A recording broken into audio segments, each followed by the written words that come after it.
In this video, we will discuss about the characteristic features of the kingdom Monera.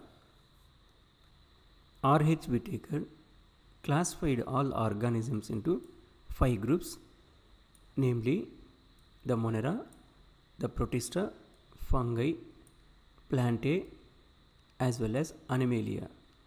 In this video, we will discuss about the characteristic features of the kingdom Monera.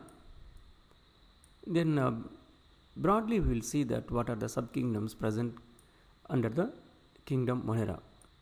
The subkingdoms of Monera are the archaebacteria as well as the eubacteria. Coming to the characteristic features of the kingdom Monera, bacteria are the only soul members which are included in the kingdom Monera, and here these are the most abundant microorganisms, and usually they are present in the case of all the habitats, including all the extreme conditions like the presence of high salt concentration as well as high temperatures. And some of the organisms, they survive as the parasites.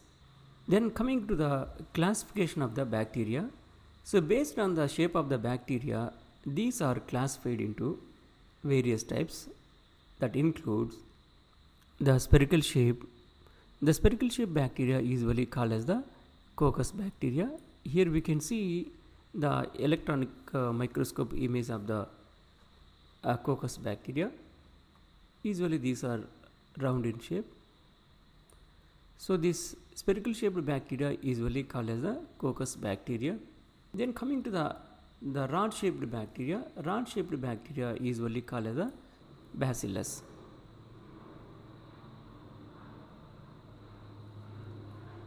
Then coming to the other type of the bacteria which are in the comma shaped, usually they are called as the Vibrium. The comma shaped bacteria is called as the Vibrium.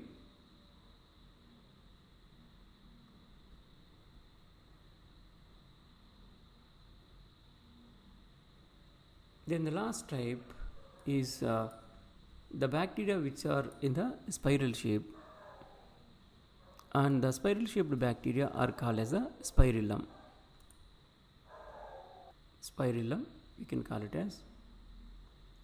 So based on the shape of the bacteria are classified into the rod shaped bacillus, the comma shaped Vibrium, and the spiral shaped spirillum bacteria.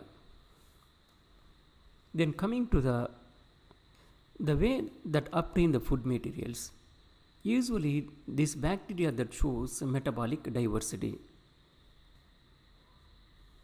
Here the metabolic diversity means it mainly refers to the different metabolic strategies, that means different metabolic methods that organisms have evolved to obtain energy. So different organisms, they use different strategies to obtain required energy. Now let us see then what are the different strategies the different microorganisms they follow to obtain energy. So the metabolic diversity, that may be that organisms may obtain energy by being as the heterotrophic organisms, maybe by acting as the decomposers, even by acting as the autotrophic organisms. An autotroph is an organism that can produce its own food by using light, water, carbon dioxide, or maybe by using the chemicals also.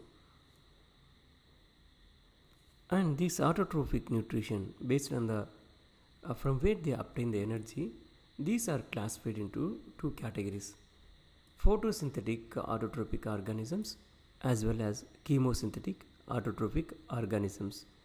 Now let's come to the what the photosynthetic autotrophic organisms.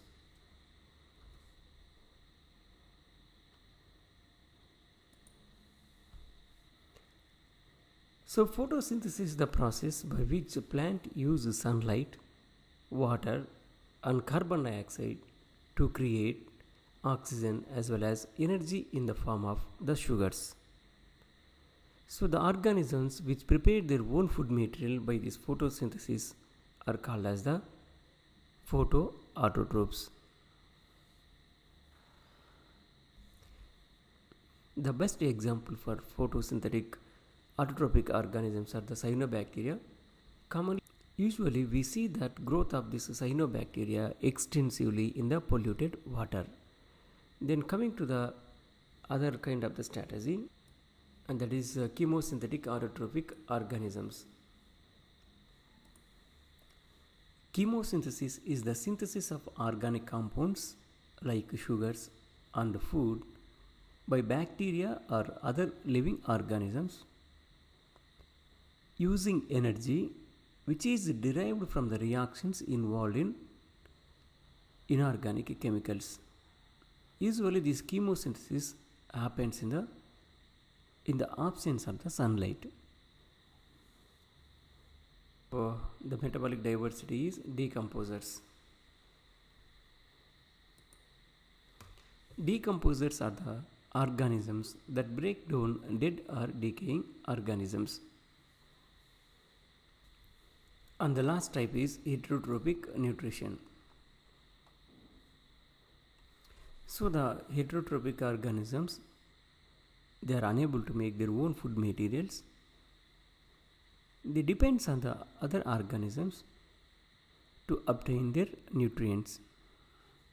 So in this way, we can see that extensive metabolic diversity in the case of the bacterial strain. So some of the organisms, they obtain energy directly from the sunlight and they are called as the autotrophic organisms. Then some of the organisms, while decomposing the dead and decaying plant materials, they obtain the energy. And some other organisms which obtain energy in a different other ways. So these are the various metabolic activities as well as the characteristic features of the kingdom Monera.